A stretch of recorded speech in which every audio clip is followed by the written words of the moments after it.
La coopérative a mis au cœur de ses actions, a mis la notion de l'accompagnement des familles. Et c'est vraiment là, nous, on dit on est là avant, on est là pendant et on est là après. Ça peut relever du cliché, mais pourtant, c'est pas ça. C'est-à-dire que la coopérative, avec ses membres, a décidé de mettre en place, par exemple, un réseau de conférences. Il y a des conférences qu'on donne, on en donne à peu près 23, 24 par année. Des conférences qui sont parfois très techniques. Hein. On va parler de testament, on va parler de choses qui sont reliées à la loi, mais on va parler aussi de soutien psychologique. On va parler comment on fait ça, le rapport d'impôt d'une personne qui est décédée l'année passée. Il y a des familles qui se retrouvent avec ça. Bien, on a un fiscaliste qui vient expliquer à ces gens-là comment on fait.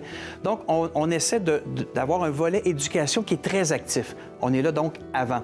On dit qu'on est là pendant parce que dès que le décès survient, comme on est tout près de l'hôpital du CHUS, le centre d'intervention le plus important en santé à Sherbrooke, il n'est pas rare que les gens quittent l'hôpital après avoir constaté le décès d'un proche et qu'ils arrêtent directement à la coopérative. Donc, on les reçoit là et là, le processus commence, le processus d'accompagnement. Comment on veut faire pour rendre hommage à cette personne-là? Comment on personnalise ces soins-là? Ça, c'est le pendant. Mais on est là aussi après. Et la coopérative a été capable de se donner juste par le fait de dire qu'on n'est pas là pour accumuler le profit, mais le redonner à la collectivité et aux membres et aux familles endeuillées.